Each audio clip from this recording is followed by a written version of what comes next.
Got to get my right comments here.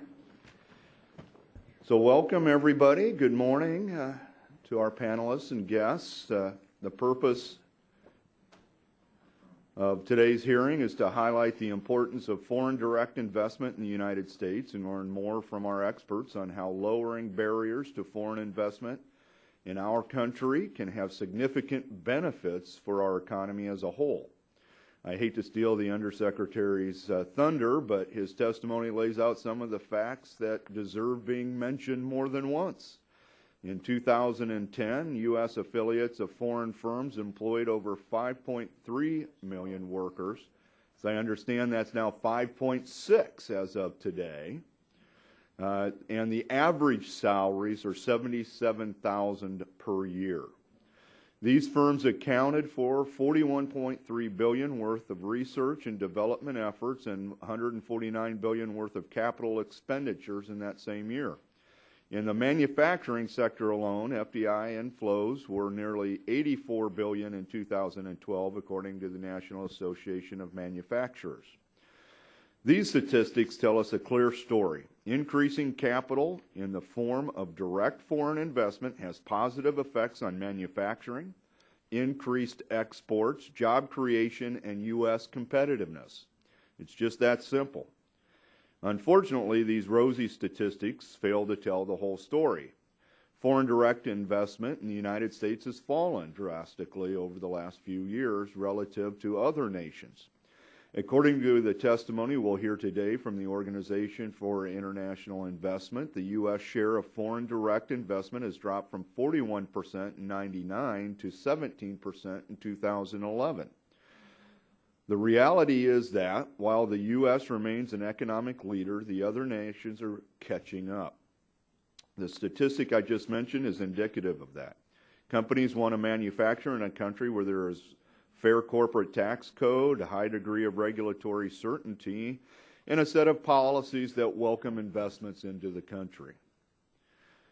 The United States can't rest on its laurels. We need to take a hard look at some of our national policies and assess whether they're stunting our ability to attract companies to the U.S. that have proven they create jobs and will help grow our economy. The legislation that we'll be introducing in the following days, the Global Investment in American Jobs Act of 2013, is just the first step in that process. Given that we'll learn in today's hearing from a panel of experts, and we have heard in our last three meetings focused on manufacturing, that this should be a no-brainer.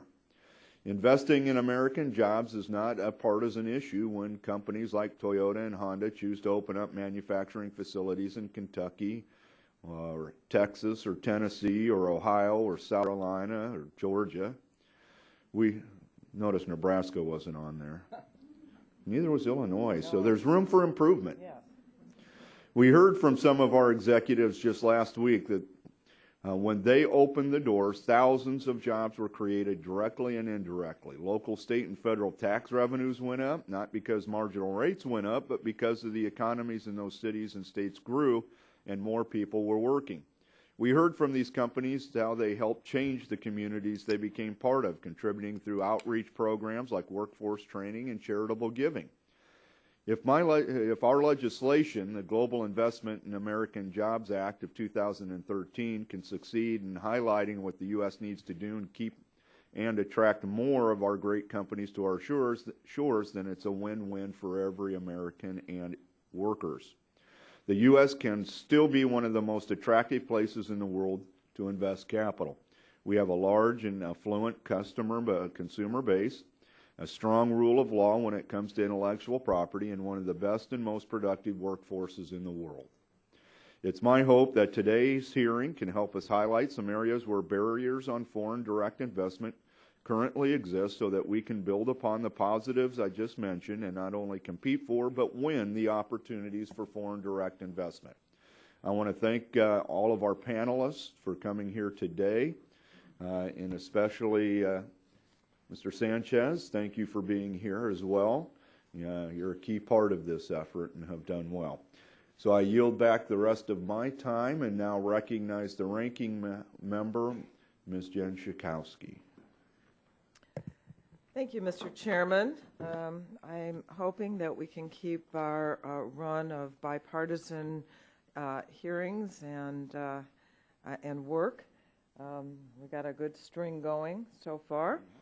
I thank you for holding this hearing on draft legislation to attract further foreign investment in the United States. I welcome the witnesses, especially Mr. Sanchez this morning as our first panelist, and look forward to all of the testimony. In the interest of promoting good jobs and overall economic growth, I agree that we should consider ways to increase investment in this country, both domestic and foreign. The United States is the global leader in attracting foreign direct investment. There is more foreign direct investment in America than anywhere else, and we're consistently ranked as #1 of the easiest places to do business. There is a strong incentive to invest in America. Our economy is continuing to recover from the Great Recession, and we remain the best place on earth to find talented, motivated employees. In order to access all that our country has to offer, foreign investors know that they will be required to meet labor, health, environmental, and consumer standards. Strong standards protect workers and the communities in which these foreign investments occur, and they are essential for long-term economic growth in this country. Our economy is built on the middle class and those who aspire to it, and it is imperative that our attempts to expand foreign investment strengthen rather than undermine worker protections, compensation, and job security. Just as the best American companies observe high labor standards, so must foreign investors understand that a well-compensated and well-protected workforce will drive the future growth of their corporations and our overall economy. It's imperative that foreign investors respect our local, state, and federal environmental protections. I believe that climate change is the greatest challenge we face as a planet and as a nation. Reducing greenhouse gas emissions, protecting our waterways from harmful toxins and chemicals, and shifting toward cleaner energy sources is essential if we are to thrive for generations to come. Our effort to encourage foreign direct investment should align with our efforts to combat climate change and help us transition to a clean energy future. Finally, it is essential that we maintain restrictions on foreign investment in industries that are critical to public safety, national security, and a strong domestic workforce.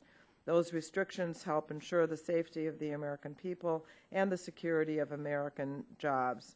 I listed some of the things that I'm concerned about in foreign investment, but I look forward to hearing from our witnesses about how we can continue to drive foreign direct investment in the United States that promotes good jobs, a clean environment, and the security of the American people.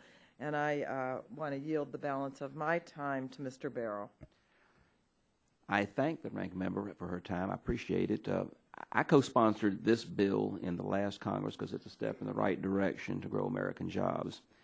Every time I go home, I'm reminded of how investors overseas can spur jobs here at home by tapping into the infrastructure and workforce we have right here in America. Belgian companies like Solvay and Augusta, French companies like Alstom and Waynesboro, and Irish companies like Covidien in Augusta can invest in any country in the world. They're proud to invest in Georgia's 12th district, and the families who work for them take just as much pride in their work. We have the best workers in the world, and we like it when companies all over the world compete for workers in Georgia. I'll continue supporting job-creating efforts like this and look forward to today's hearing. With that, I yield back the balance of my time. Very good. No other requests for opening statements, so Mr. Sanchez, we will recognize you for 5 minutes.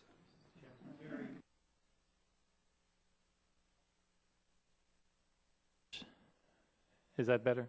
Oh, that's a lot better.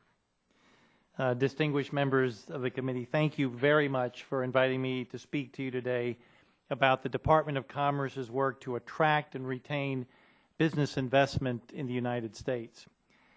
With your permission, Mr. Chairman, I will summarize my statement and submit my full testimony for the record. Thank you, Mr. Chairman. At the outset, I want to thank the committee and the members of the House who have introduced legislation focusing on global investment. This is a clear recognition of how important the role that, that foreign direct investment plays in strengthening our economy. Such an effort reinforces a very simple truth, that as a free market economy, the United States encourages investment from both domestic and foreign sources, and that this investment leads to economic growth and job creation. In 2010, which was until this morning the latest available data we had, U.S. subsidiaries of foreign-owned firms employed 5.3 million U.S. workers. As Chairman Terry just recognized, that number now is up to 5.6 million. And what's really important, I think, is that these are high-paying jobs with an average compensation of over $77,000 per year. And these firms also spend tens of billions of dollars expanding their facilities, purchasing equipment, and investing in research and development that keeps our economy at the cutting edge of innovation. So the bottom line, increasing the investment of attracted and retained investment to the U.S. is absolutely critical to growing our economy. And the good news is that the United States is the world's largest recipient of foreign direct investment. Companies from around the world choose to do business here in the United States and take advantage of the unparalleled business climate, which includes our innovative and stable market, a skilled and well-educated workforce, strong intellectual property rights protection and enforcement, and a stable regulatory climate. In addition, the United States has trade agreements with 20 markets, giving firms with U.S. operations access to a global marketplace. In short, the U.S. is a great place to do business. Nevertheless, as the chairman pointed out, economies worldwide, as they open up and liberalize, we are now faced from these other economies increased competition to attract new investment projects and retain existing ones. Our states, regions, and local communities need a federal advocate to help win new investments, because we are now competing with at least 159 countries that have investment promotion programs. And on average, these programs spend about $58 million annually. In this new climate, the U.S. needs to be actively engaged in foreign direct investment, making Select USA a valuable initiative. President Obama launched Select USA in 2011 as a first-ever U.S. government-wide initiative to promote and facilitate business investment in the United States. Select USA's unique services complement states' efforts and provide federal information and ombudsman services to firms seeking to invest, seeking to remain here, seeking to expand, or in many cases now return to the United States. And this work is generating results. Since June of 2011, Select USA has responded to over 600 investor inquiries, assisted over 100 ombudsman cases, and counseled nearly 140 U.S. cities, states, and regions. And that is just the start. We aim to build on this momentum in a variety of ways.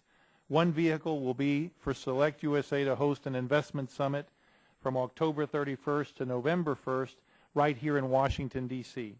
The Select USA Investment Summit is designed to highlight the benefits of the U.S. business climate to investors and help them engage with U.S. economic development organizations. In addition, Select USA will work to keep pace with the increase in investment, inquiries, cases, and, we hope, many successes. It will also continue to leverage the partnerships and relationships that we have with other federal agencies, as well as creating new ones. The Commerce Department will continue to do all that it can to attract and retain business investment. I want to take a moment to thank the other agencies that have been diligently working to strengthen this initiative, and I want to thank you again for the opportunity to discuss this important topic. I welcome your questions. Thank you very much. At this point, we'll start our questions, and I really do appreciate you being here. It means Thank you, Mr. a lot to us. And so your statement was very strong about the need and the importance of direct foreign investment, and I appreciate the strength of that statement. you agree that we should take a look at approaches to make U.S. more competitive in attracting these foreign companies to invest here. That's your mission, right? That's part of our mission, is to make sure we maintain a competitive business climate. Yeah. Does the Commerce Department currently have any expertise in evaluating policies that affect our competitiveness in the marketplace, in the world marketplace, in attracting foreign investment?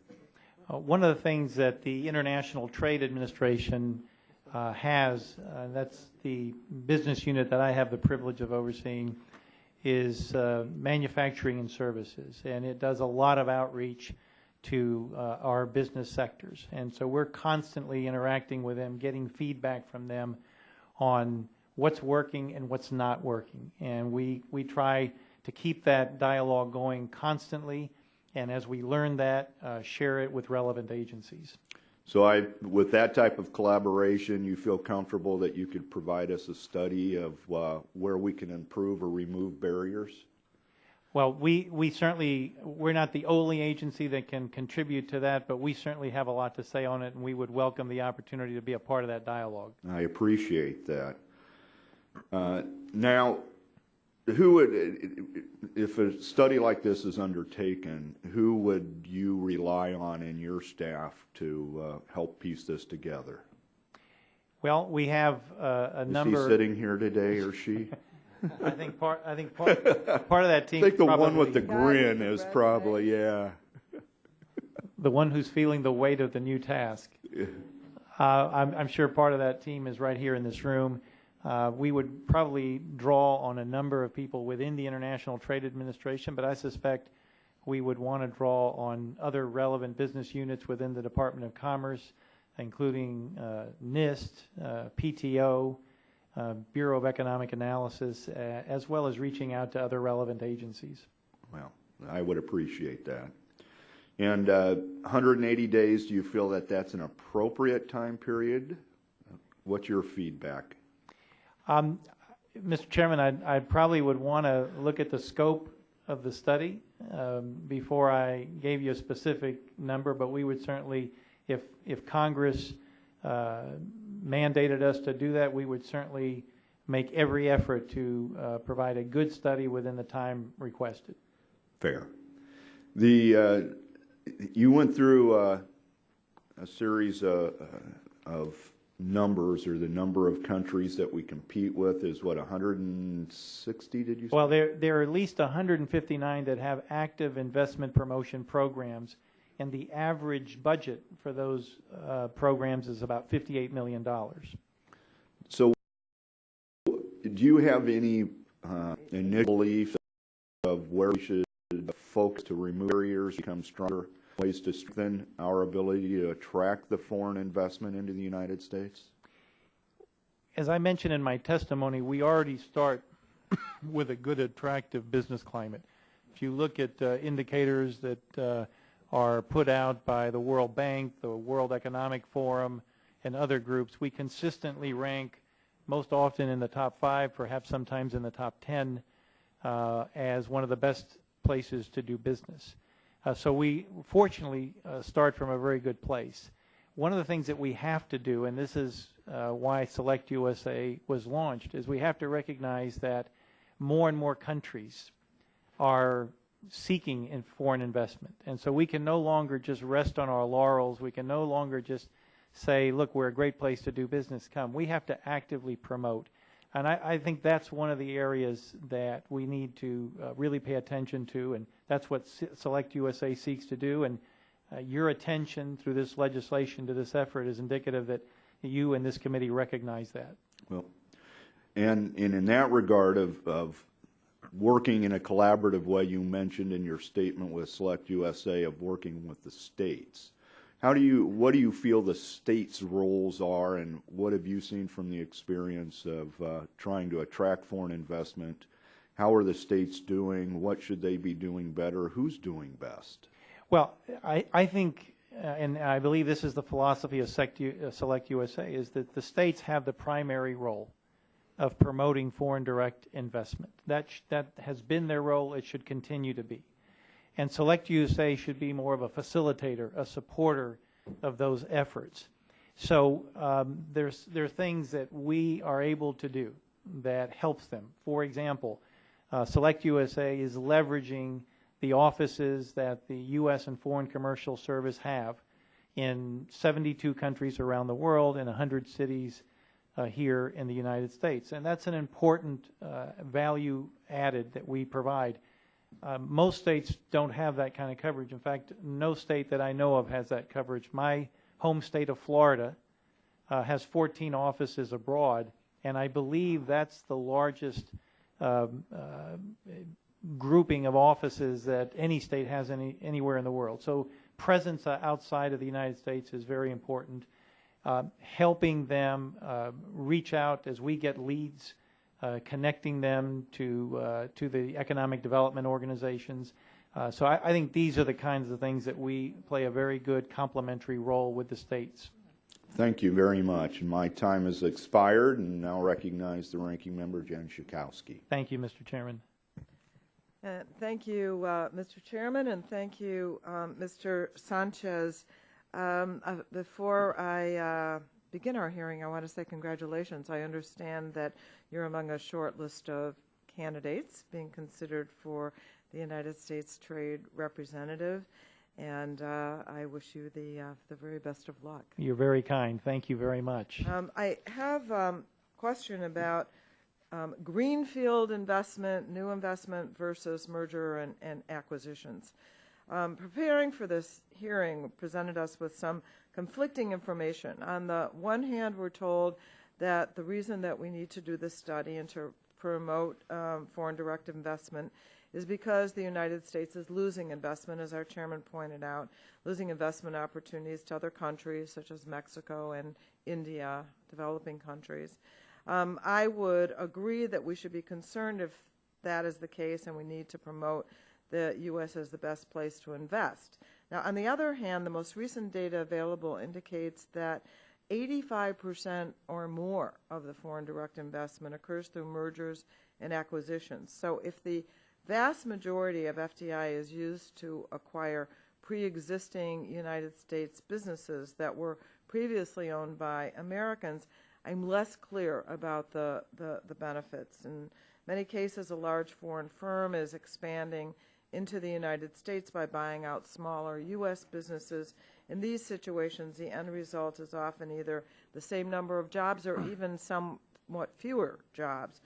In fact, a recent study concluded that despite the productivity gain that's associated with foreign ownership, any dollar of foreign direct investment from merger and acquisition sales has a weaker effect on growth than a dollar of foreign investment that stems from greenfield investment, which occurs when an investor builds a new productive unit from scratch. So my question is, if you could tell me what the Department of Commerce is doing, what you're doing, your administration is doing to distinguish between these two types of foreign direct investment, and what changes could be made to the draft legislation so it focuses more intensively on greenfield investment.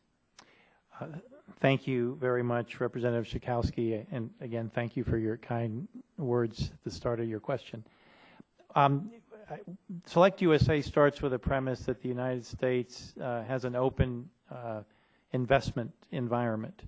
And I agree with you that new investment that creates new jobs is very, very appealing, and we have had the privilege through Select USA of working with a number of companies that have made investments. I would also, those kinds of investments, I would also point out, however, that oftentimes there are investments being made acquiring companies that can use that added revenue, or in some cases, if they don't get that revenue, those businesses might shut down. And so attracting foreign direct investment that takes over an existing company isn't always a net negative. In many cases, it's a net positive. And so we look at it more broadly, that we're attracting investment, and that investment does a number of things. They often buy new equipment. They often expand facilities. They then, in turn, often add to our exports because what they manufacture here often then gets re-exported. So we will continue to focus on supporting investment here that our hope is will add to the net jobs, as most of the foreign direct investment, I believe, has, though I have not had the opportunity to read this study, and I will do so, and would appreciate if I could get a copy of that study.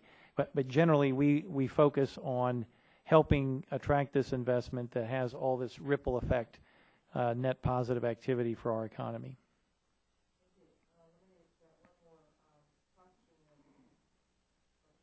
Let me get one more question.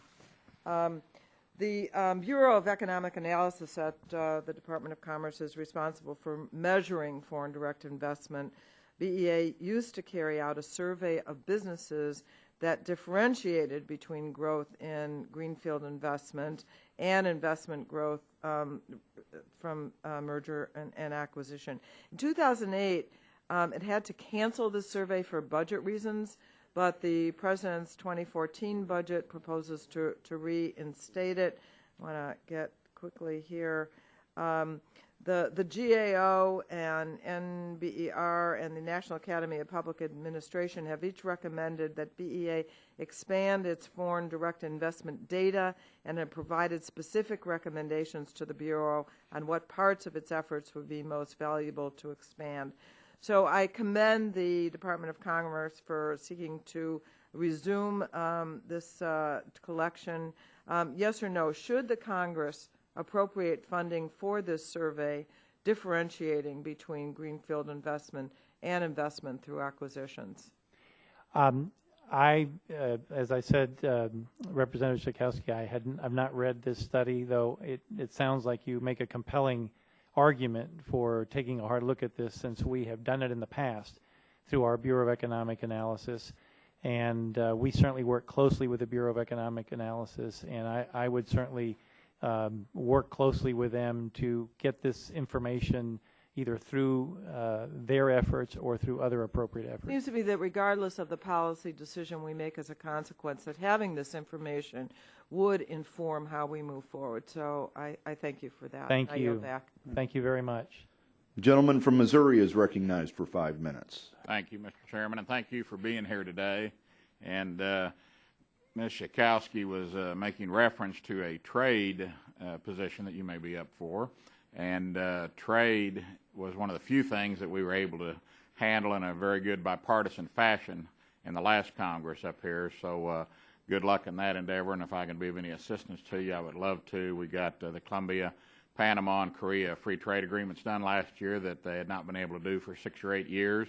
We also were successful in extending permanent normal trade relations to Russia, which didn't do anything except help our manufacturers. We were already trading with Russia, and a lot of people didn't realize when Russia went into the WTO last July, we didn't change some things, change the Jackson-Vanik law that back to the Cold War era, that we needed to get rid of that so that we could help our manufacturers and farmers here at home. So thank you, and good luck on your endeavor there. Thank you very much, Congressman.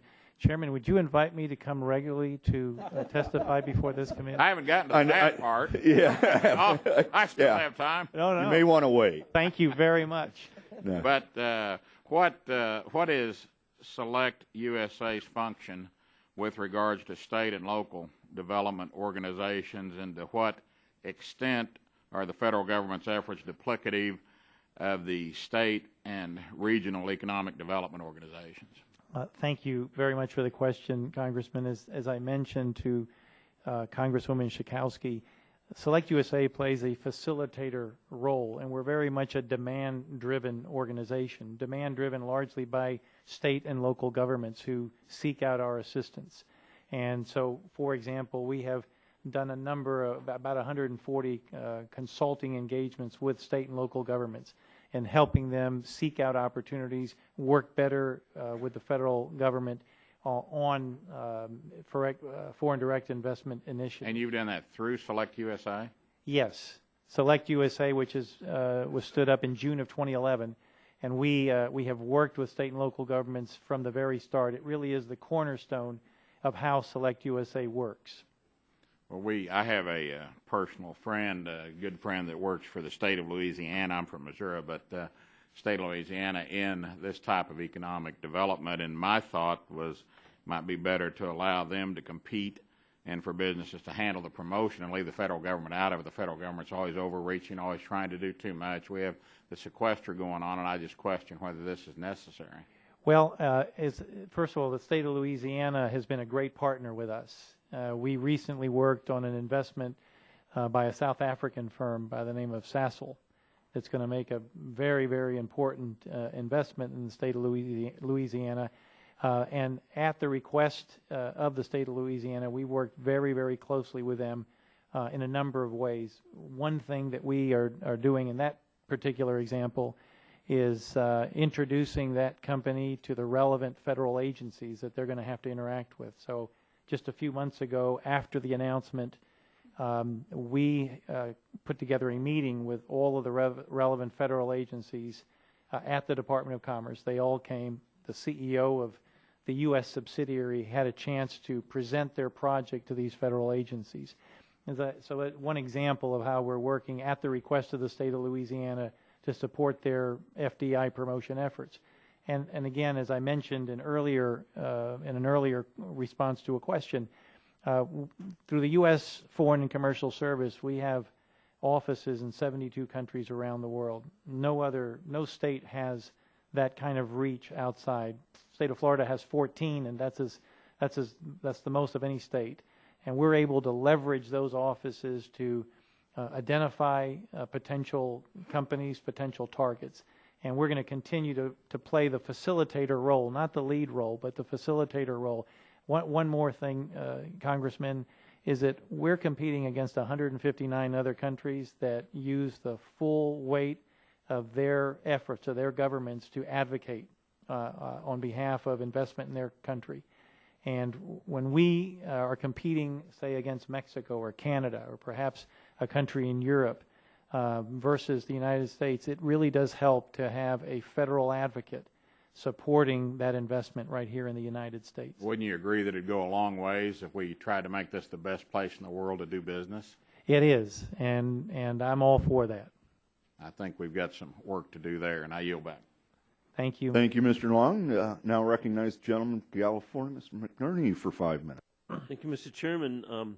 Mr. Sanchez, I appreciate you coming to my district a year or two ago. It was a very successful event, and we heard a lot of positive feedback from that. Well, thank you. We did an export promotion event, as I recall. That's right. I appreciate that. I'm also interested in ensuring that the American firms are able to find local talent to fill skilled labor positions, and I support the Select USA initiative. I'm also curious about any partnerships you may have with educational institutions. Does the initiative include to address the educational system to make their work attractive to businesses as they move the country? We're much aware that while we have a very well-educated workforce, we have some gaps in technical training. And although the Department of Commerce does not itself have programs that are focused on education or technical training, we are working very closely with the Department of Labor, with the Department of Education, with the Department of Defense that has programs in place of finding jobs for returning military personnel as well as spouses of military personnel. So we certainly provide feedback and look for ways to work with our federal agencies in identifying ways that we can help with this gap in technical training. But you don't have relationships with universities, say, or technical schools to give them guidance in what would be useful to employers?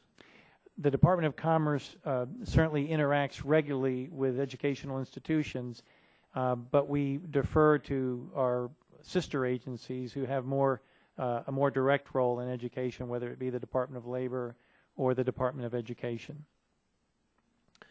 Well, you know, you've been around many districts in this country and seen a lot of what the local governments do to attract investment and businesses to come into their communities. Could you give us just a little, couple of the little examples of how that's been helpful or hurtful to the effort of local communities? What some of the things that local communities have done that have been helpful, if you could, and some that have been hurtful, just to give us an idea of what might be useful. Well, I'd say the first thing is just showing up, and that is actually having a presence in the market, letting the world know that they're open for business. They want to attract foreign direct investment, and so those communities and those states that really make this a priority, really put together a robust promotion program, are going to do better. And so I would encourage states to take an active role. And part of the role of Select USA is helping states and helping local communities put together robust export promotion programs. So they don't compete as effectively with other communities. And I'd say I'm using the term communities not just within the United States, but they're now competing with communities around the world. So I would say communities need to measure themselves against communities worldwide. And that to me is an important effort for states and communities that want to be serious about attracting investment. well, you know, if I was a Beijing businessman and I was breathing the air in Beijing day in and day out, I'd look at the San Francisco Bay Area and say, hey, this is a much cleaner place. I'd like to go there. Is that come into the calculations at all for those folks, do you think? May I suggest Omaha's air is even cleaner than San Francisco's? I yield back. All right, the gentleman from West Virginia, Mr. McKinley, you're recognized for 5 minutes. Thank you. Secretary Sanchez, at the risk of ending the kumbaya questioning that have occurred here, I've got two questions that I'm curious where you may be coming from. The easier one, perhaps first, is we have a number of businesses in our district that are small that have been victims of dumping.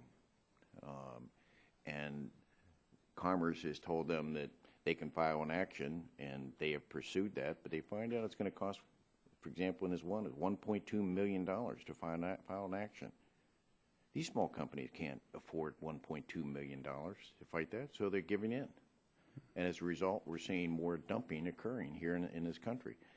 Is there a role for the government, perhaps, to step in for companies that are undervalued or have the inability to come up with $1.2 million to fight?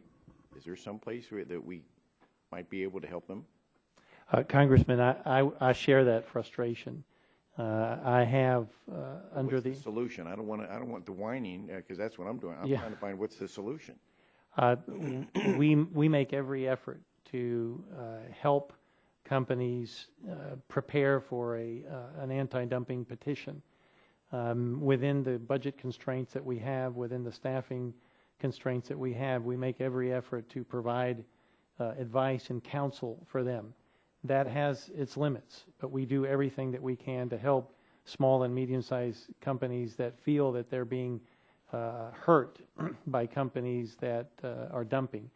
And so within those constraints, we do everything that we possibly can, and I suspect that we're not able to do all that we could so or all really that we'd like to. Other than maybe giving some help, there's no way to pick up that cost for them. Within the existing budget that we have, we do what we can. Okay. Second question is further to do with dumping. We know that foreign companies they don't dump their dumping doesn't all occur in one. It can be spread out over different businesses, but one company may be, so there's called, as you know, is targeted dumping. This administration has just come out in supporting that some recent determinations on that on targeted dumping, particularly about Fufeng Biotechnicals. And that decision or that report has just come in early March.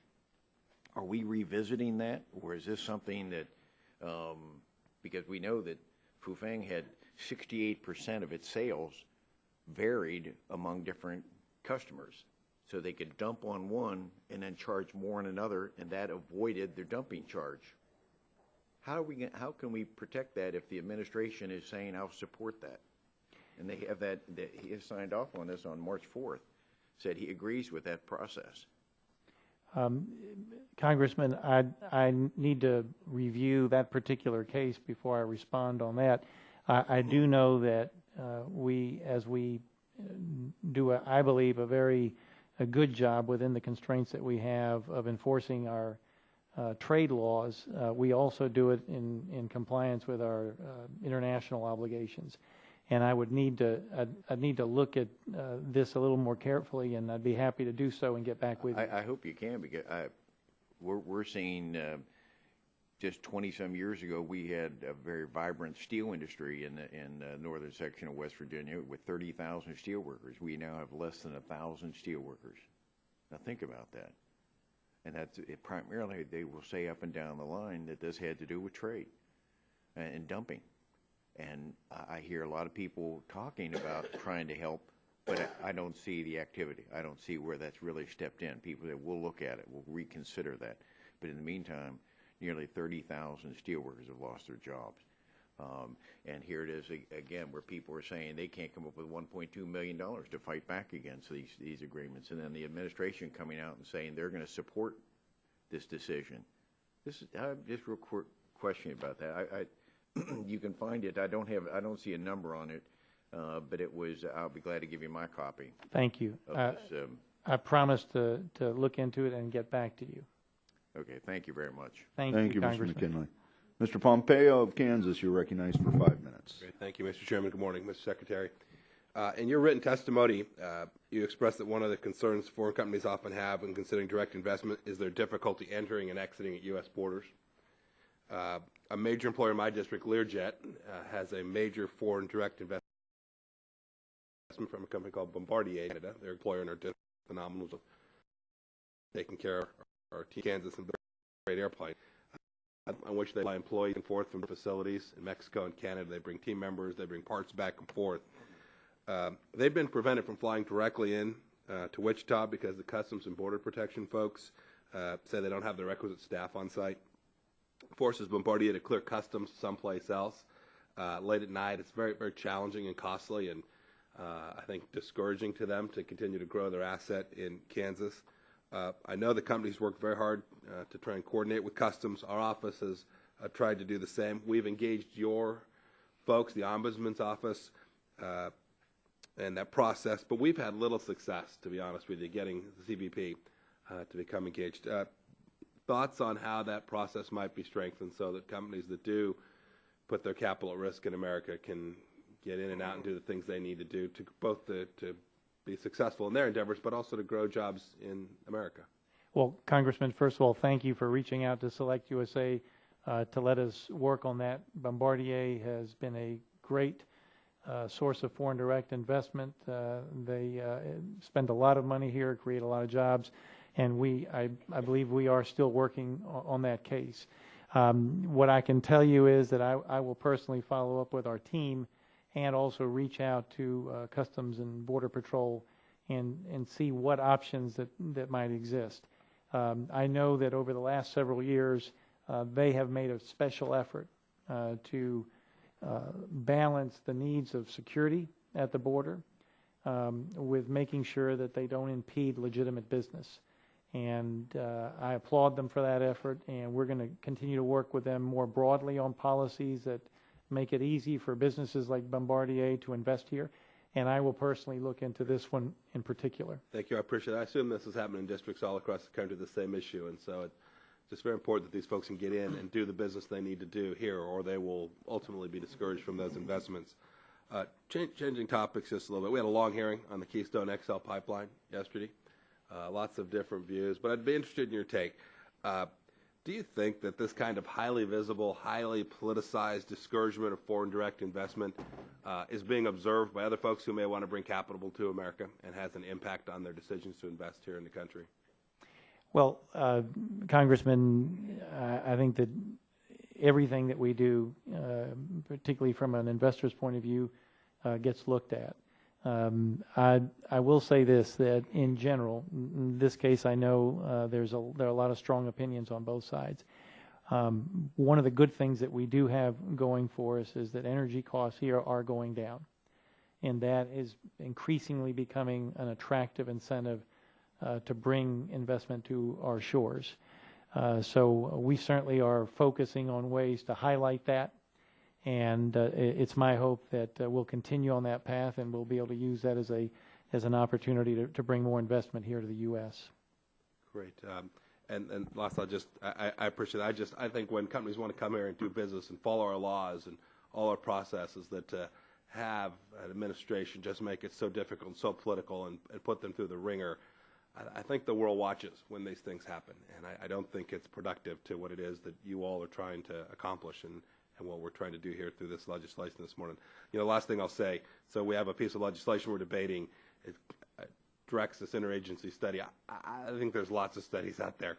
I think we all have a pretty good handle on what folks are looking for when they make capital decisions to decide whether to invest here or not. So I'm happy to take a look at this and see what it's going to cost and how much burden it's going to place. But I think we all have a deep recognition of what it is that folks are really looking for when they're trying to figure out where to spend their money and invest. So thank you for being with us this morning. Thank you, Congressman. I yield back, Mr. Chairman. Thank you, Mr. Pompeo. And that concludes our questions for you, Secretary Sanchez. I appreciate your time. We tell witnesses after they're finished testifying that we may have written questions that will be submitted to you. And I know I have a few, but they're along the same lines of just trying to gather information to help us guide our efforts here. So if you could respond to those in a timely manner, we would greatly appreciate it. I look forward to receiving your written questions, and I thank you and the ranking member and the members of this committee for the opportunity to speak on this very important topic, and I appreciate your interest in this. Thank you very much. Well, thank you for your efforts. And now we'll take a slight pause as we rearrange chairs for the next panel.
I'll just do it on the fly.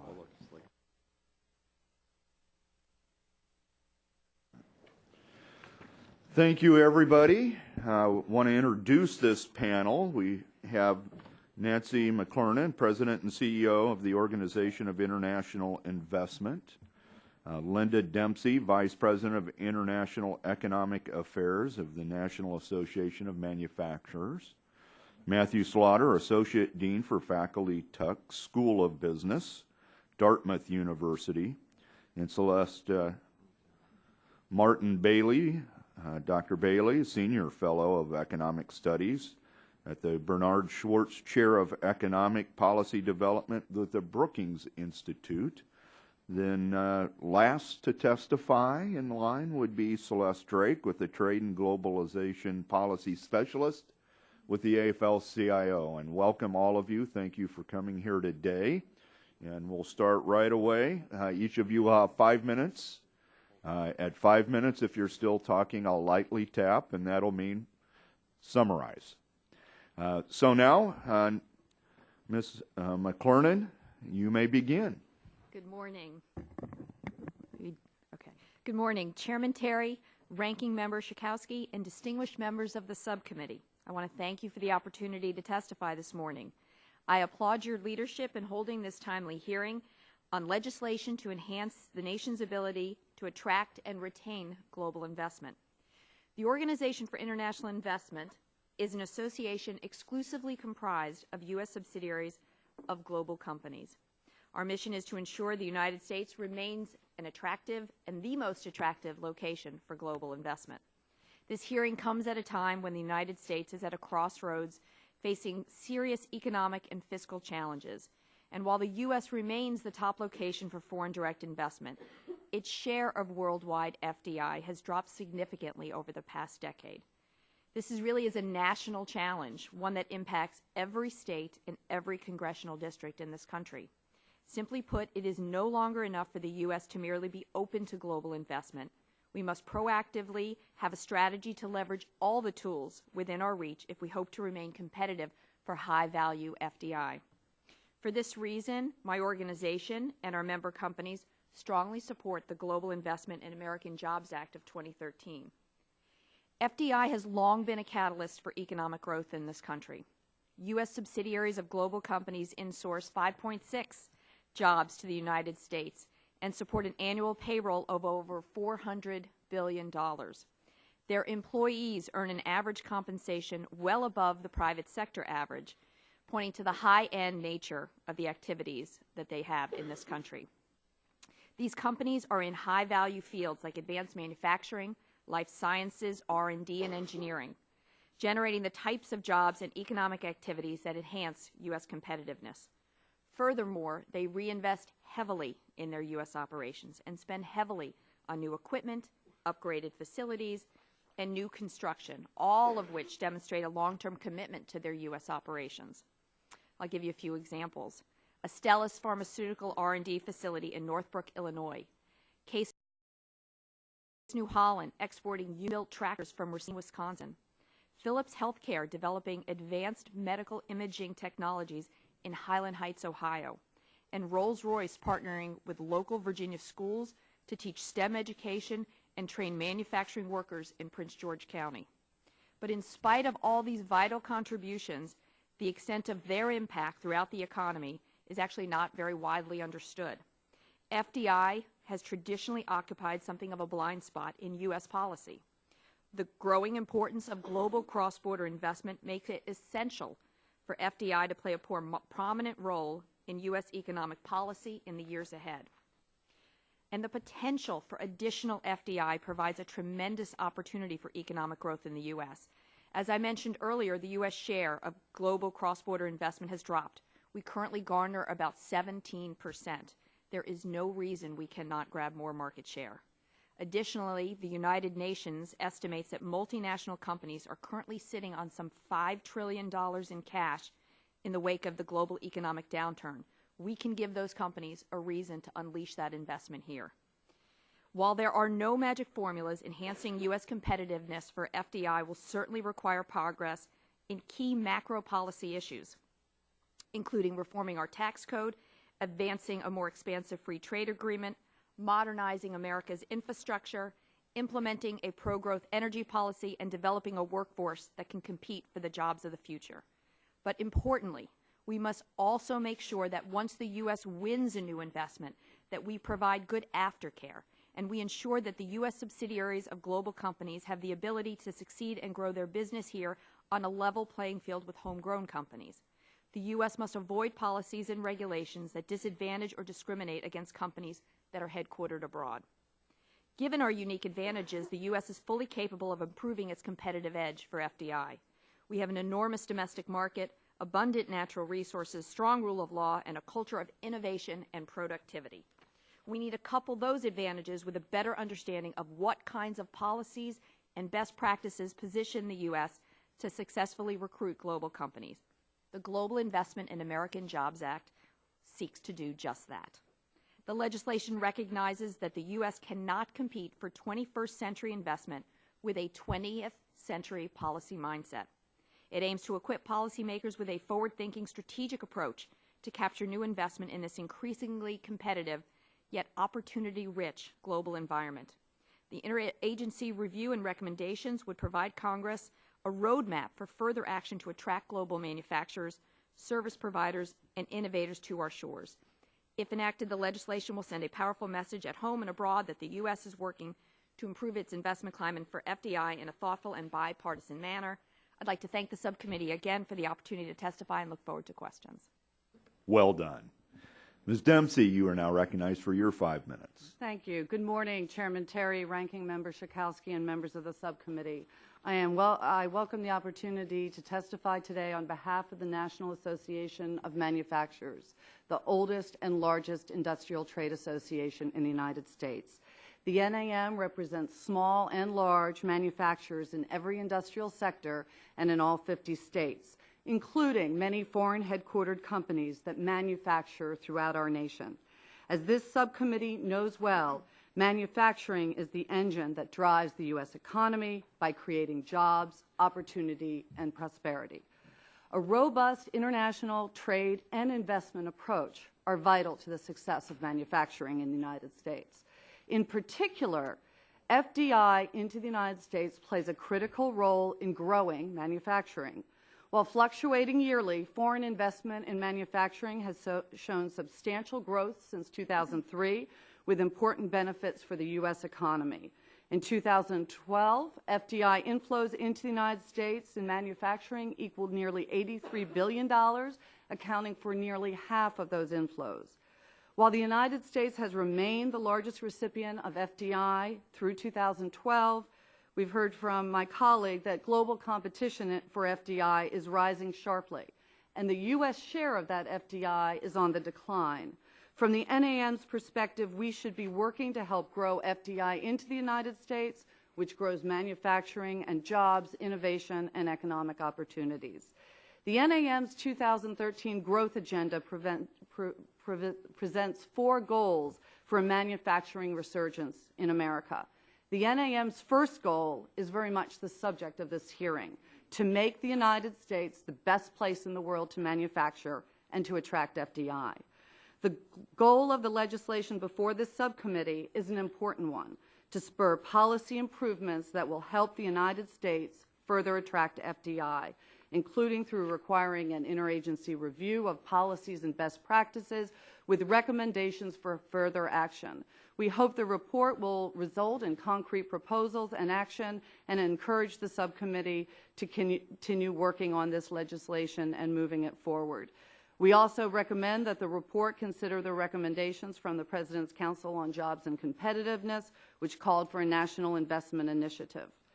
The U.S. open investment policy that this legislation reaffirms is supported through a number of different aspects of U.S. law, regulation, and policy. The United States generally treats FDI on a non-discriminatory basis unless there is a threat to national security, as determined by CFIUS. The U.S. open investment policy is also supported through the U.S. Bilateral Investment Treaty Program, BITS, which began about 4 decades ago. The United States has in place 38 BITs, including most recently with Rwanda, that secure reciprocal and open investment frameworks with interested countries. The BIT program helps secure U.S. investment abroad, which is also focused on reaching consumers and is a huge driver of U.S. exports, as well as R&D and capital expenditures here in the United States. A robust BIT program, which includes the strong investor-state enforcement mechanisms, is a vital part of the U.S. open investment policy. Yet, given the increasingly competitive environment for FDI, the United States cannot stand still. From the manufacturing perspective, the United States faces significant challenges of our own making. It is 20% more expensive to manufacture in the United States than in other major industrialized nations. The United States continues to have the highest corporate tax rates among major industrial countries, and 2/3 of all manufacturers pay taxes at the individual rate. To make the United States the best place in the world to manufacture and attract FDI, we urge Congress and the administration more broadly to work together to create a national tax climate to promote manufacturing, embrace an all-of-the-above approach to energy, modernize and invest in infrastructure, ensure that the benefits of regulations justify their costs, implement common-sense legal reform, reduce health care costs, and ensure robust export opportunities for manufacturers in the United States, including through an aggressive trade policy agenda that open markets and provides competitive export financing and works to ensure that our trading partners protect intellectual property and play by the rules. By addressing the multitude of these policies that shape global competitiveness, the United States will be able to increasingly attract and retain the kind of foreign investment to sustain and grow manufacturing here in America. Thank you. Perfect timing. Mr. Slaughter, you are now recognized for your 5 minutes. Thank you, Chairman Terry, Ranking Member Schakowsky, and fellow members. Thank you very much for inviting me to testify on these important and timely issues of how global investment can contribute to American jobs and overall economic strength. In my remarks, I will stress that although the U.S. subsidiaries of global companies have long made large contributions to U.S. jobs and overall economic strength, the past need not be prologue. There are recent worrisome trends that America's attractiveness to these companies may be waning. To support the U.S. economy amidst a still fragile labor market and overall recovery, policymakers should strive to sustain an environment in which global firms can thrive here. Research for the United States and many other countries has long documented that globally engaged companies tend to perform better than purely domestic companies do. The U.S. subsidiaries of global companies, despite accounting for far less than 1% of all U.S. businesses, perform large shares of America's productivity-enhancing activities that lead to high average compensation for American workers.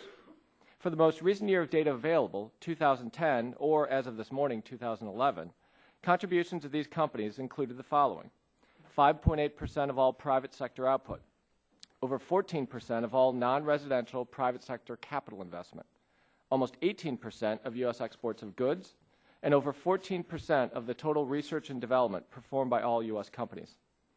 All these activities contribute to millions of well-paying jobs in America. In 2011, these U.S. affiliates employed 5.6 million workers, 5% of total private sector employment.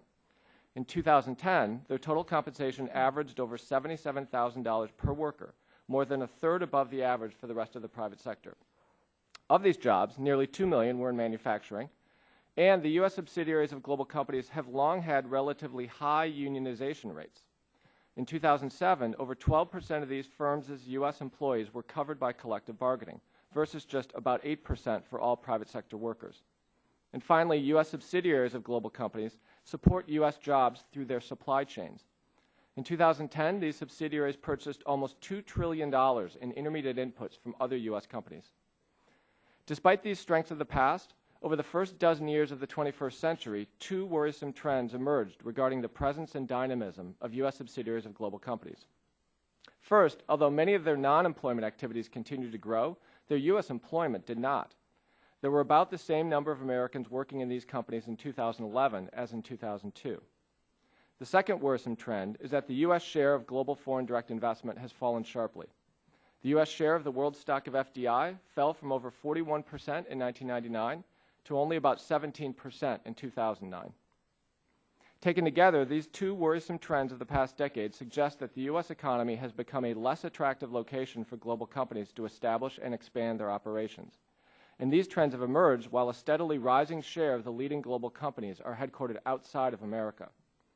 The options that the world presents to global companies have expanded dramatically in recent years due to policy liberalization and related accelerated economic growth in so many countries. The United States cannot rest on past success and take the U.S. engagement of these global companies for granted. A vigorous, optimistic future for inward investment in America is very possible, but achieving this optimistic future will require crafting new U.S. policies to boost FDI inflows and the related employment and other productivity-enhancing activities of these companies. An important first policy step would be for the Secretary of Commerce to oversee an interagency review and report of America's global competitiveness in attracting FDI, as specified in the Global Investment in American Jobs Act of 2013. The baseline information from this report would provide an excellent guide to refining U.S. economic policies and promotion, and ultimately U.S. economic performance. Let me here recommend a second important policy step: higher quality U.S. government data. U.S. government statistics currently do not capture the full extent and evolution of the U.S. operations of global companies.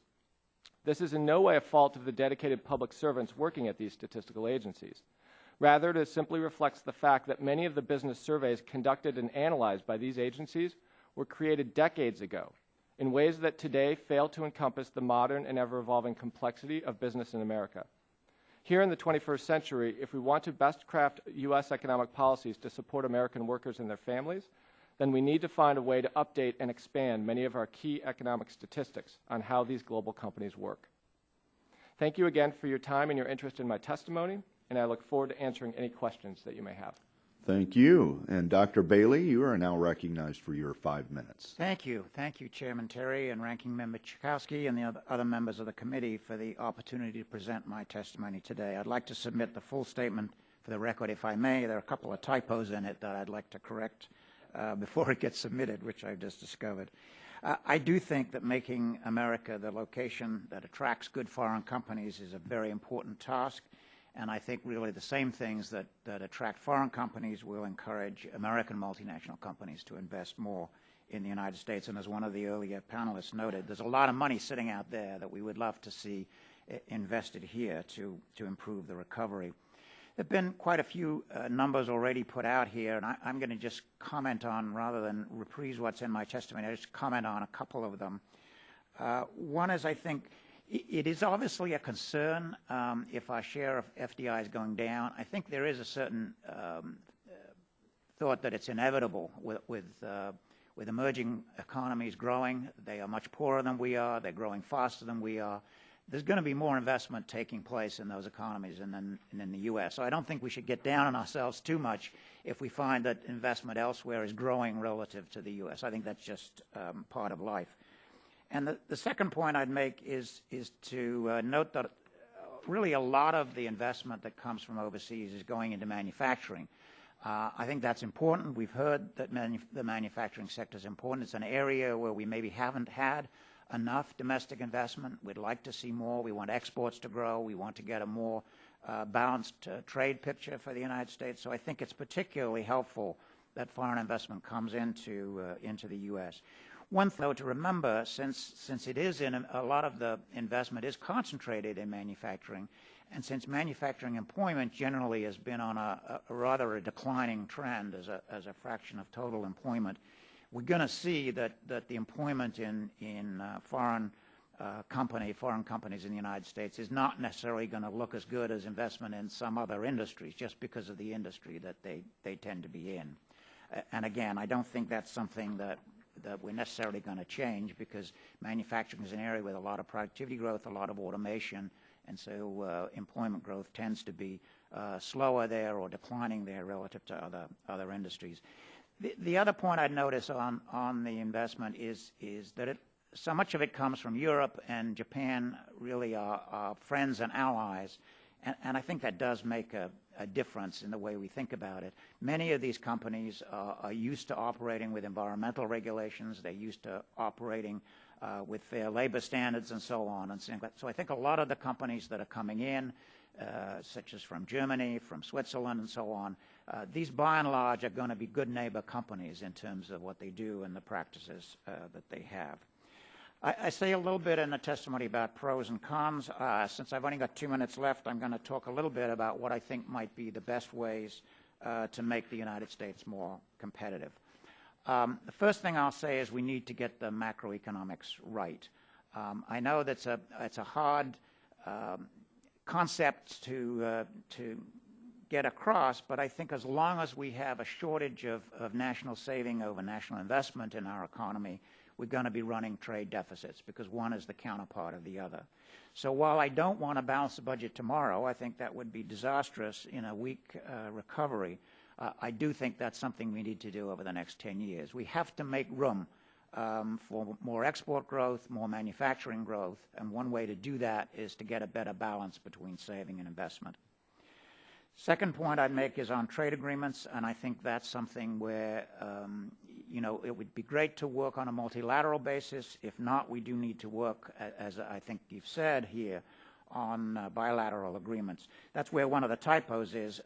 One of the major German auto companies that has invested in the United States to serve the U.S. market has decided to locate one of its other plants in Mexico because that's a location where they're going to export from primarily, and they feel they have better trade agreements operating in Mexico than they would in the United States. So I think that's a sign that we need to do more on the trade agreement side if a company that, say, wants to export into Latin America decides to locate it in Mexico rather than in the U.S. On the corporate income tax, I agree with the sentiment generally. I think,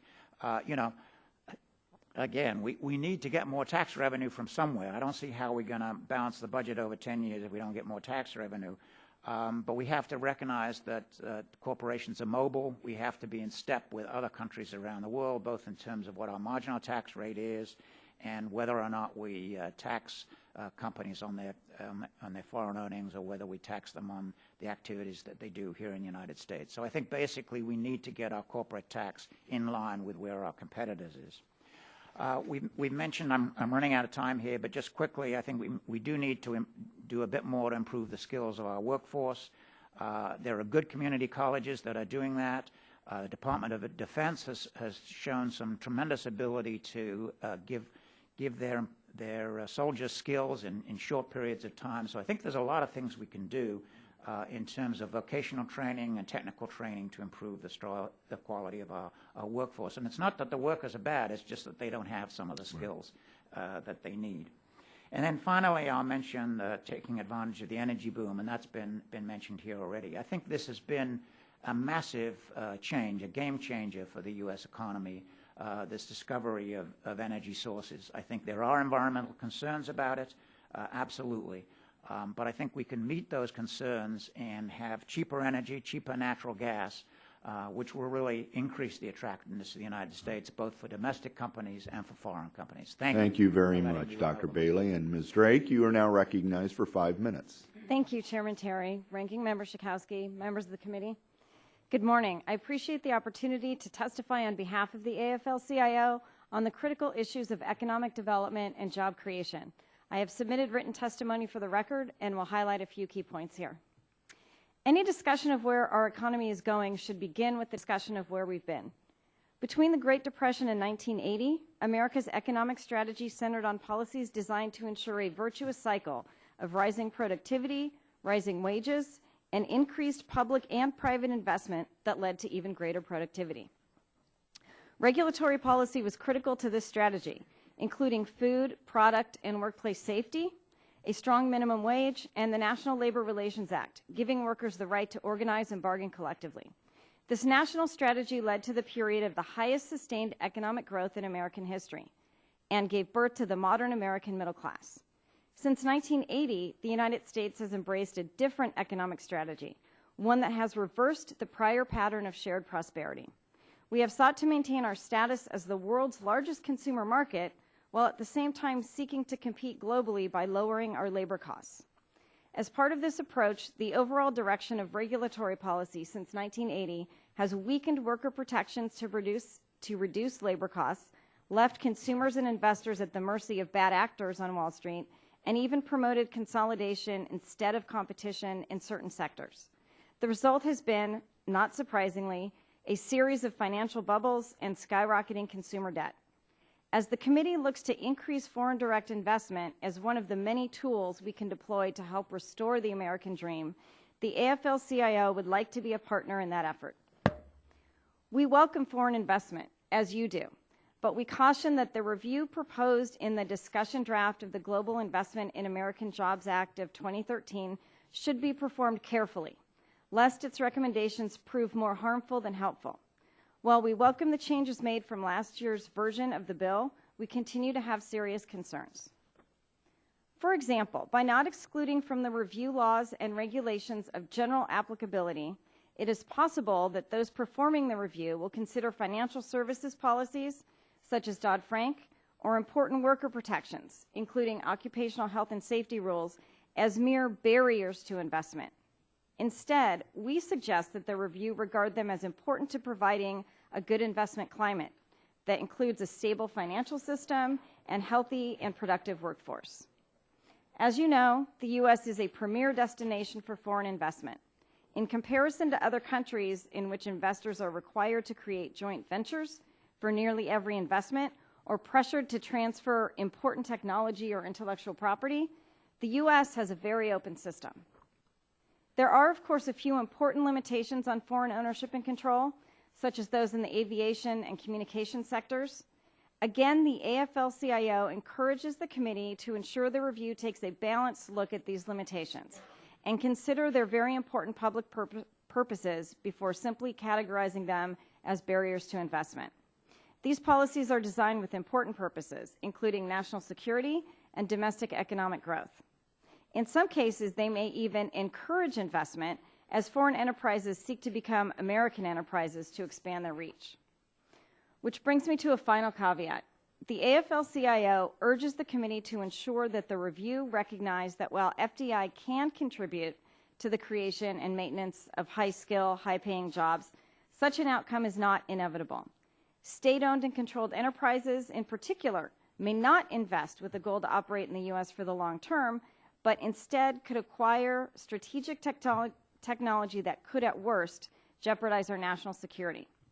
They may also engage in predatory or anti-competitive behavior that our trade remedies cannot reach due to their operations here. Or they may operate their businesses in ways that could reduce average wages, benefits, and working conditions instead of lifting them up. Given these risks, we also encourage the committee to consider reversing the current policy of providing foreign investors with extraordinary legal rights through FTAs and investment treaties. In sum, we look forward to working with you to promote the growth of the American economy through investment that creates high-wage, high-benefit jobs that restore the path to the middle class. I thank the committee for its time and would be pleased to answer any questions you may have. Thank you, Ms. Drake. And now we go to the question part of our hearing. And so my first question will be to Ms. McLernon, Ms. Dempsey. Well, we'll just go right down the panel. Give me your opinion in helping us prioritize what is the most significant barrier / incentive that is either blocking or helping foreign investment in the United States. In essence, what's the low-hanging fruit? Great. McLernon. Great question. So I think what's really important about this bill is that it seeks to uncover those very things. We mentioned all the macro issues here today that in general can provide a better business opportunity. But our policies over long haul don't really take a look at the impact that they will have on companies that are not headquartered outside the United States. What type of impact it will have on them that does not have on companies that are headquartered here. Mr. Pompeo talked about something that was simple in terms of getting executives in and out. But there are also more direct hits in terms of government contracting, access to grants. We want a level playing field for these companies, and as I said, not to just win the investment, but ensure once they're here that they have every opportunity to succeed. And sometimes that discrimination is direct and obvious, but many times it's inadvertent. And what I think that this legislation and what this study can do is it puts investment policy front brain. We can think about these things before policies are enacted so that we don't have to go and patch things up afterwards in order to make it okay for a foreign company to be here.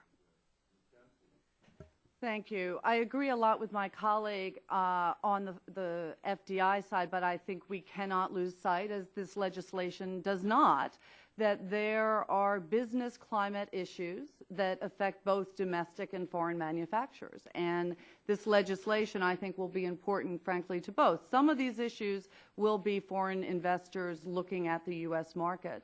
But there are other issues that will impact, I think, manufacturing more broadly in the United States and are relevant. Mr. Slaughter?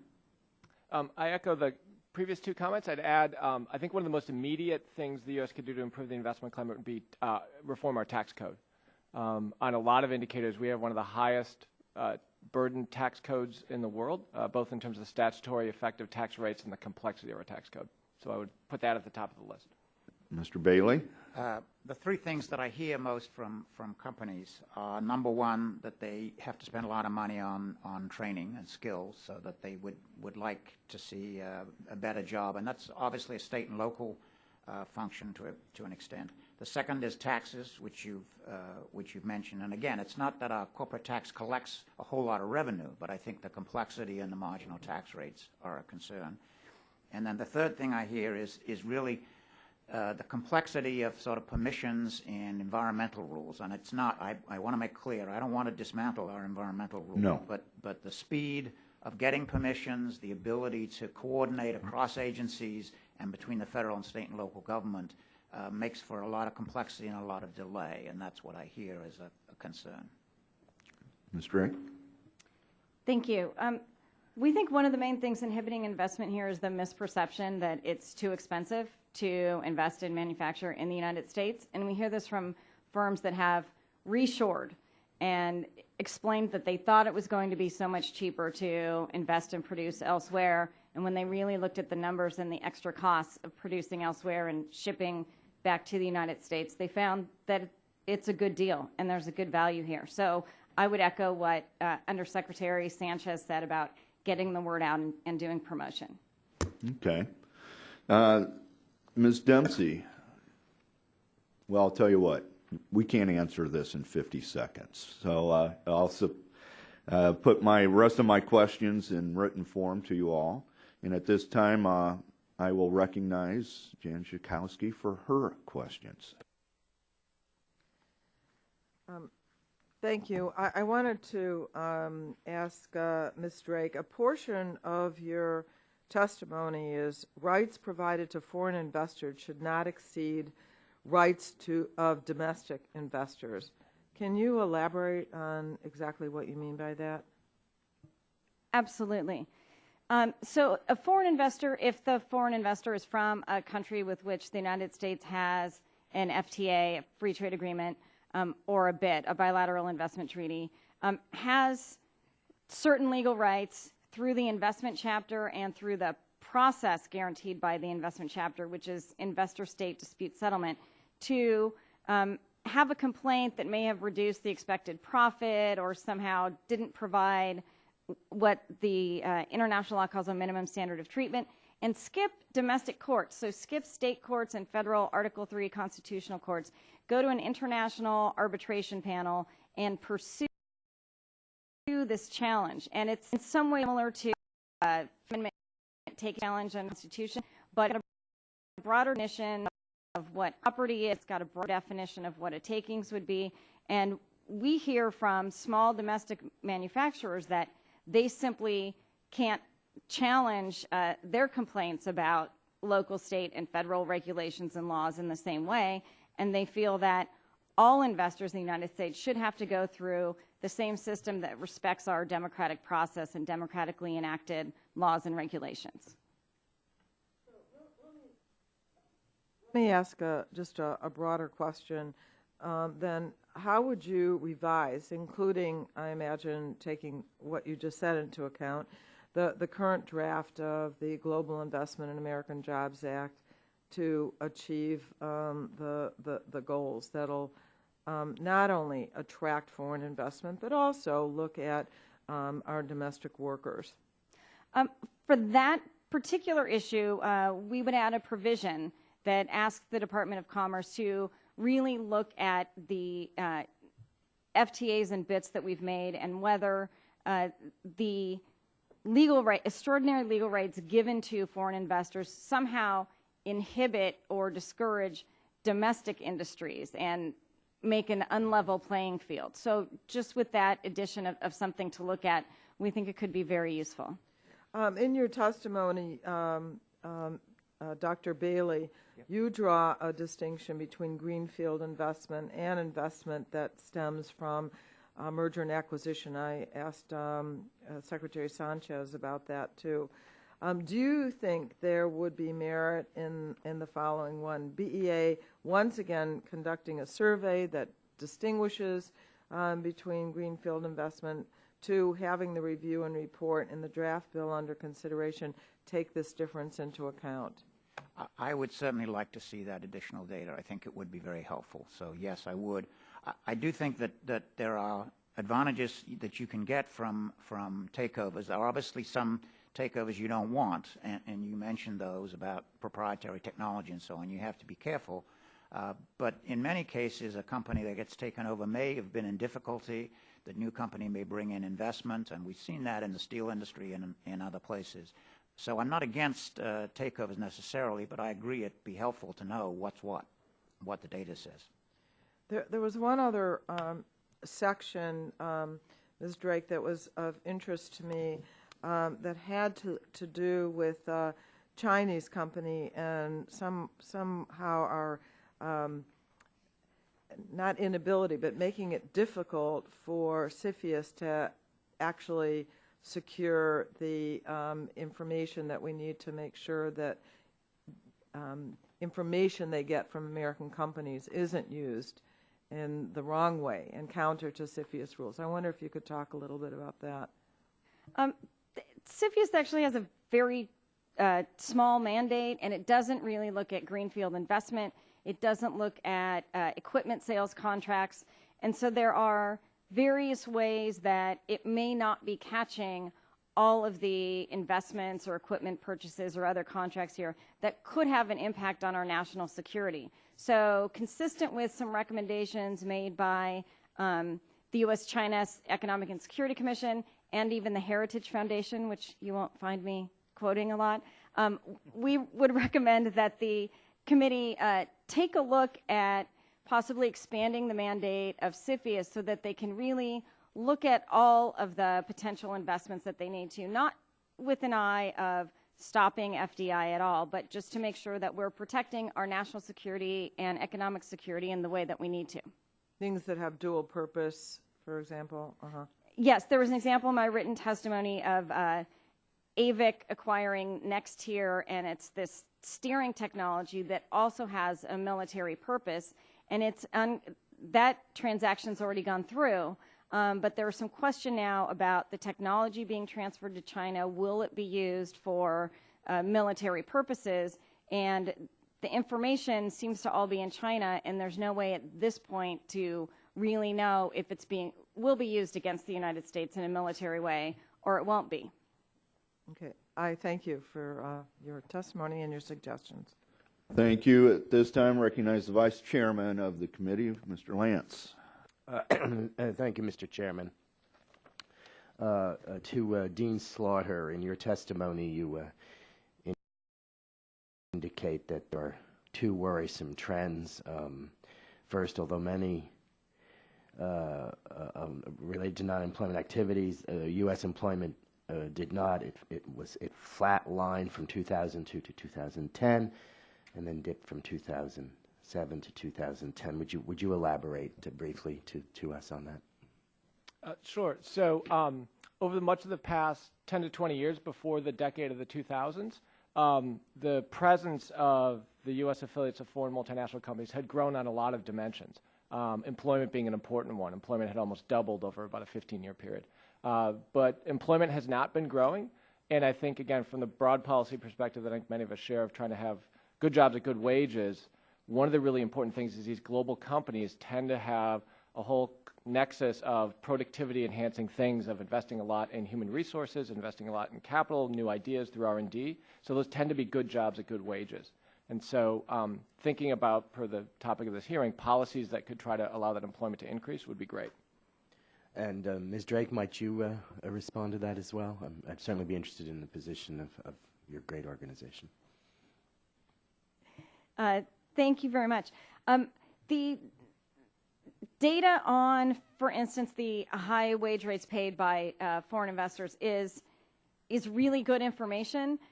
We would like to see further expansion to get down into the weeds on that information, because foreign investment, approximately, it's roughly 40% of all foreign investment is in manufacturing. Yes. Manufacturing tends to have higher wages anyway. And in the U.S. economy overall, there's only about 10% of the employment is in manufacturing. So I think there are some deeper questions about whether it's really bringing wages up, and if it is, we should do everything that we can to promote it. But if we find that in certain sectors, foreign investment is negatively affecting wages and benefits, we should look at that and see if we can do anything in a policy way to turn that around so that all foreign direct investment would be good for workers and bringing wages and benefits up. What sectors in particular are you referring? Well, one particular concern is auto manufacturing, and there's been a trend for foreign auto manufacturers to hire a lot of temp workers. And there's an article from the Washington Post that I'd like to submit for the record that talks about this use of temp workers. And what it's done is it pushes, it makes it less competitive than for existing American auto manufacturers to not do the same thing. So there are competitive forces on wages, and we want those competitive forces to be bringing wages up rather than down. Dean Slaughter, would you comment? I just echo Ms. Drake in the concern about measurement, but some of the best academic and policy work that has been done on this shows that when you control for industry, you control for location in the U.S.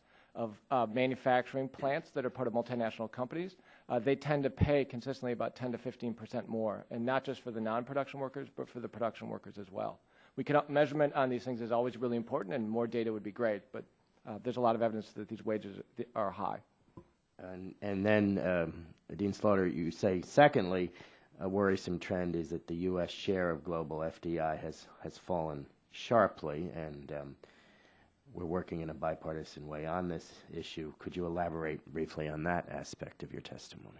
Sure. I'd pick up on something that Dr. Bailey said, which is I think as there's faster economic growth in China and India and a lot of parts of the world, I think it's inevitable that that faster growth will bring some decline in the U.S. share of world FDI flows. Yes.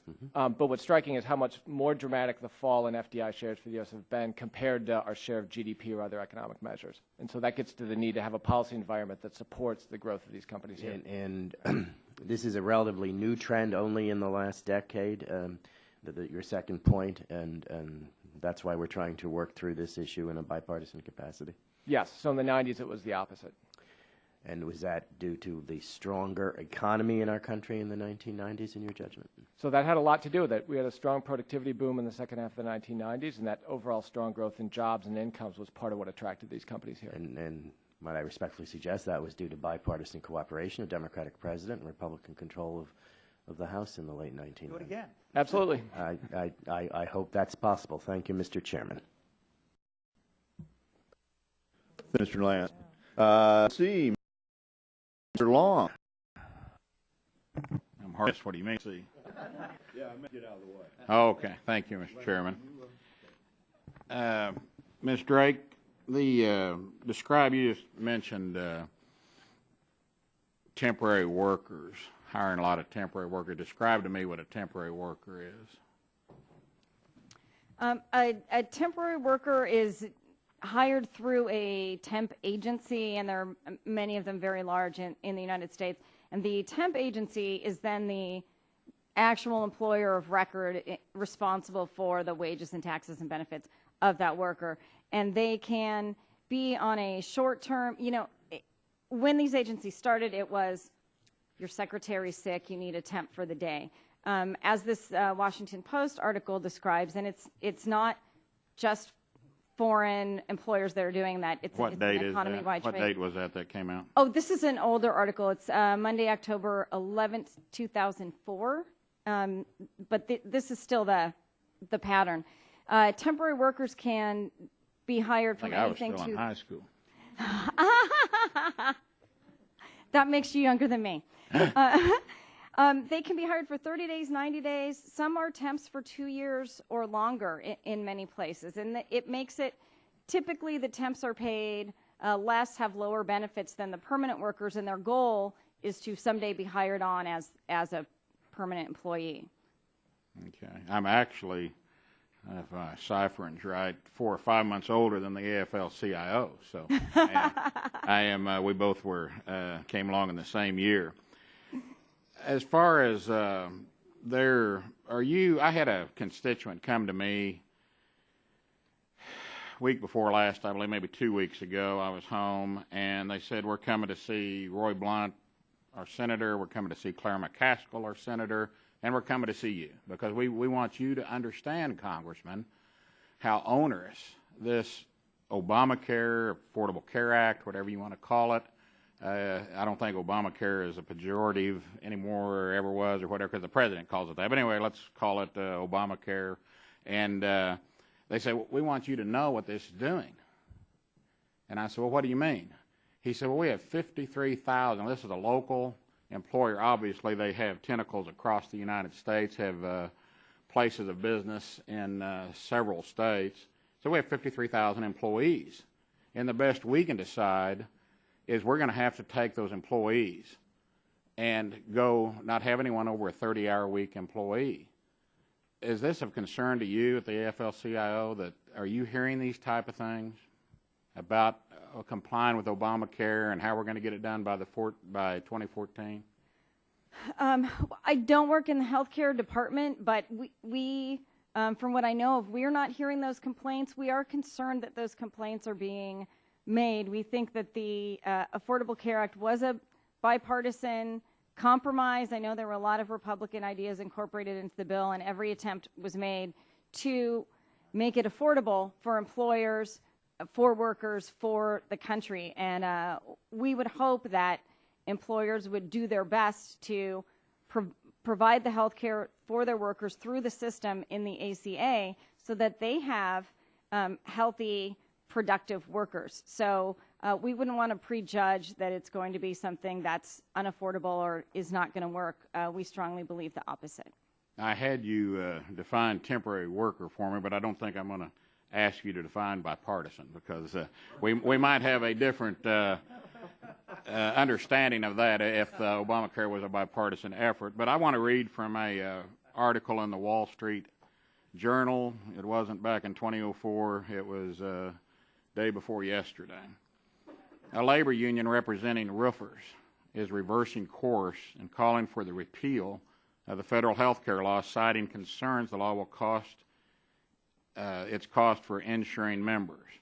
Organized labor was instrumental in getting the Affordable Care Act passed in 2010, but more recently has voiced concerns that the law could lead members to losing their existing health plans, which is what my constituent told me. He said, Billy, we provided much better health care. Now we're going to have to cut everyone back to a temporary status or less hours. The United Union of Roofers, Waterproofers, and Outdoor Workers believed to be the first union to initially support the law and later call for its repeal. And on the Republican side, we have tried several different ways, which debatable whether those will work or not whenever you vote 32 different ways to defund the act and do away with it when you don't have the White House and you don't have the Senate. But now that it's gotten through the Supreme Court and they've ruled and that it's the law of the land and it's coming to fruition, I'm just going to ask you to be on guard, because when you start having people that employ 53,000 people telling these stories, and they're not uncommon. This is not some far out there somebody in a tin-foil hat. I hear it tapping. Tin-foil hat that and it's not hearing things. Is dreaming these things up. So, in all honesty, I think that we're going to have. I think this is just going to compound until we find out that we at least need to delay implementation at the least, when you have roofing unions that supported the thing saying it's not doable. So not trying to pick on you, but I'm just the AFL-CIO. I want to see what you're hearing. So, and thank you all for your testimony here today. Thank you, Mr. Long. Ms. Drake, you suggested an article be entered into the record. Was that already part of your statement that is part of the record? It was not. Okay. So ordered. Thank you very much. At this point, the gentleman from West Virginia. Thank you, Mr. Chairman. In Ms. Schakowsky's early remarks, she was talking about the jobs in our manufacturing and how important it is for our middle class. And if you were here during my comments with Mr. Secretary Sanchez, was the concern about the loss of our steel industry in northern West Virginia. We have indeed, both of those were owned, they were foreign investments, major foreign investments, and both of them, one of the prime reasons that we lost both of those 30,000 jobs was because of trade. So I'm just curious, maybe Ms. Dempsey, maybe you can, and Ms. Drake, you can apply into this, but in some consideration to try to encourage more further investment in America, how conceivable would it be, and what would be the effect for people considering investment if they found out, if they were made aware that through a trade agreement or a trade settlement that a company is found to be coming in inappropriately, putting a business out. So I understand that money, those penalties now go to the U.S. Treasury. What would be the message if we could put it in this bill or in this study to see that that money goes back to the individual companies that are aggrieved? And not only the companies that are aggrieved, but also to the employees that have lost their job as a result of this.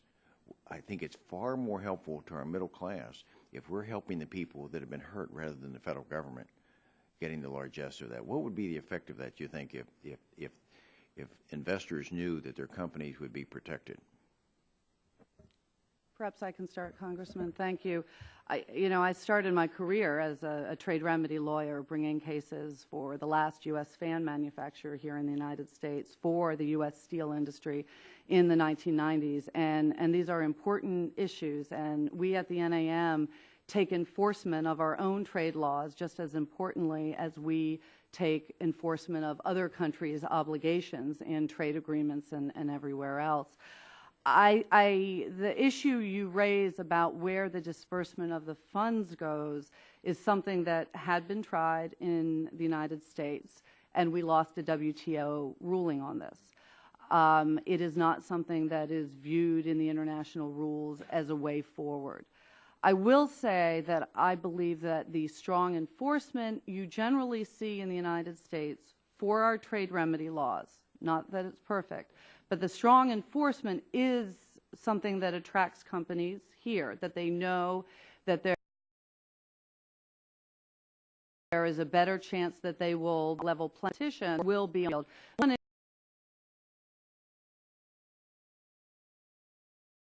issue we've heard the most, though, from companies right now is an issue that's before the Ways and Means Committee, is if there's circumvention of those anti-dumping and countervailing duty orders, they take too long to get enforced. And so we support something called the Enforce Act so that those rules are enforced. But the issue of the payments back is a complicated one.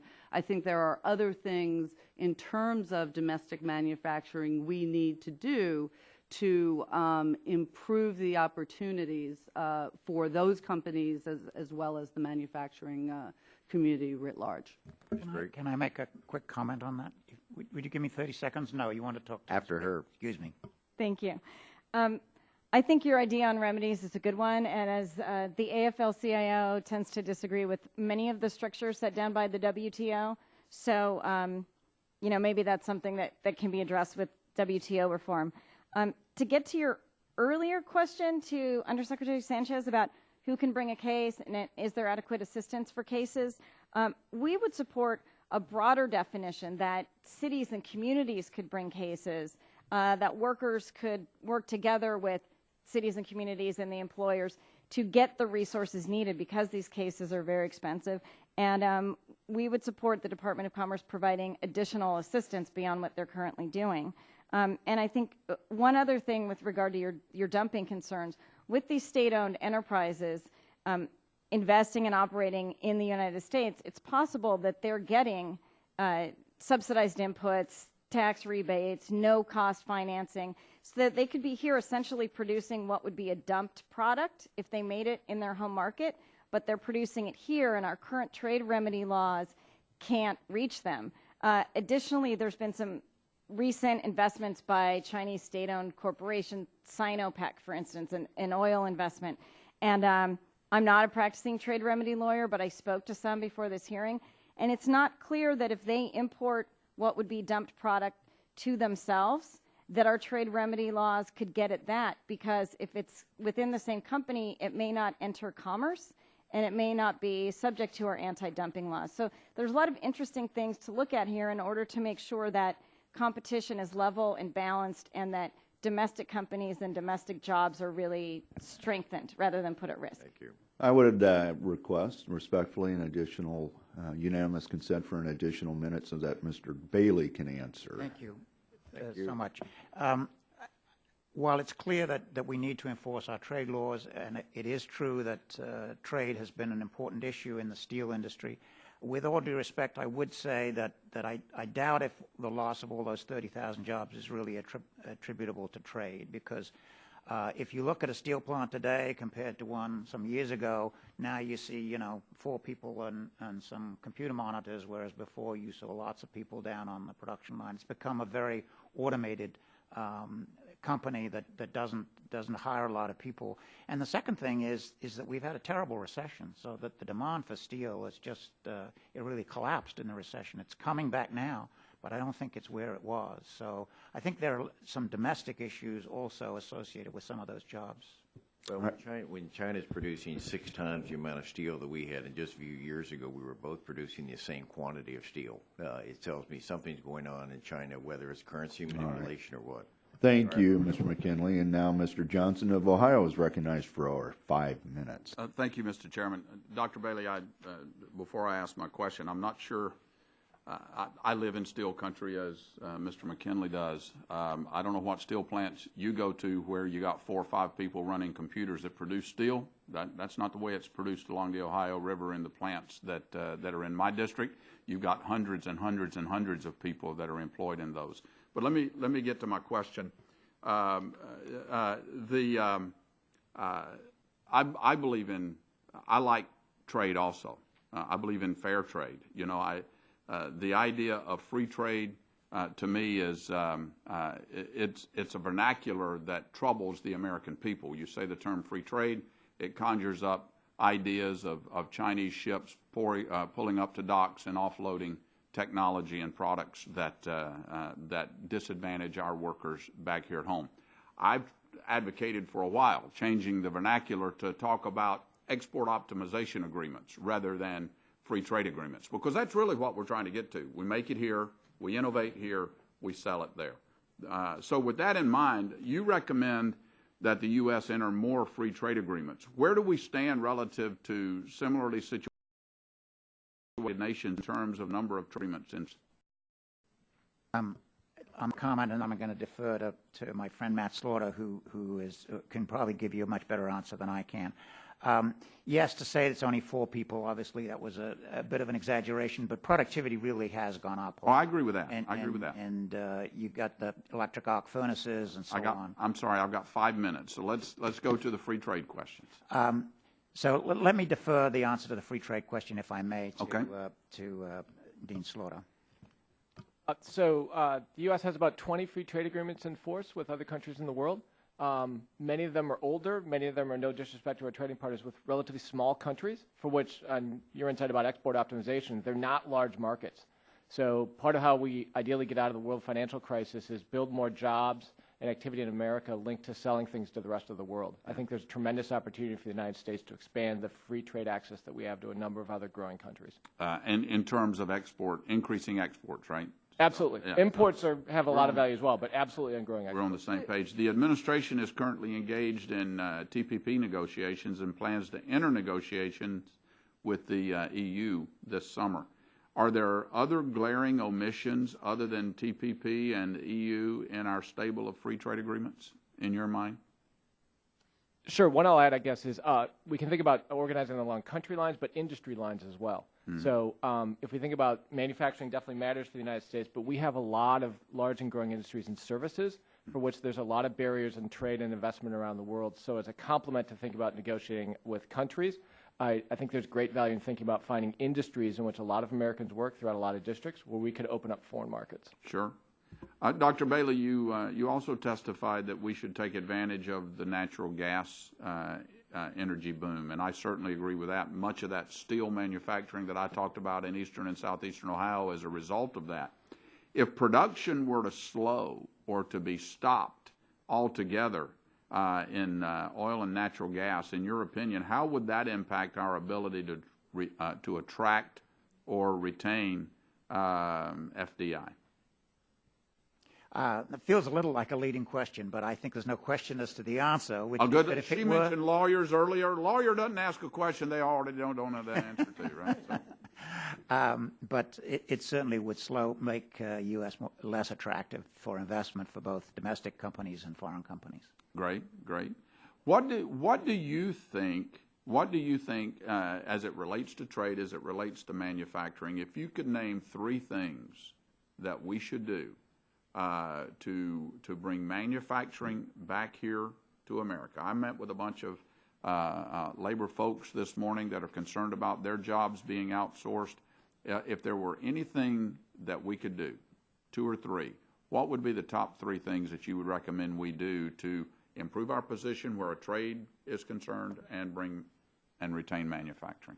Well, Chairman Terry asked a somewhat similar question, and I think I would give the same answer here. I think we do need to do more to make sure we have the skills in the production workers. We have the finest universities in the world, but many, particularly of our young men, are not going to So workforce development. Workforce development. Number 2 is harmonizing our corporate tax with the rest of the world so that it's less complex and the marginal rate is lower. We're on board. And then the third is around, as I said, I'm strongly in favor of our environmental standards. We need those, and I'm concerned about global warming, but we need to make sure that you can get permissions and there's coordination between the states and the federal government and among federal agencies, and that process can move more quickly. Thank you, Dr. Bailey. Mr. Chairman, thank you for the time. Thank you, Mr. Johnson, and that concludes the members from asking questions. No one's left. So I want to thank all of our panelists for your incredible testimony and help today. It really has been a great assistance to us. Gave us more to think about, including Ms. Drake, where I think you turned around a few conceptions. We were under the impression that we should be exempting from any consideration labor laws, and I think you're suggesting that we need to have the discussion in this. So we'll have to vet through that, which means we also have the opportunity to ask written or submit written questions to you, which my members will have at least only 10 days to get to you. That's my admonition to my colleagues, is they have 10 days to get their questions put together. We would appreciate a quick turnaround in your answers for those questions. And at that concludes this hearing.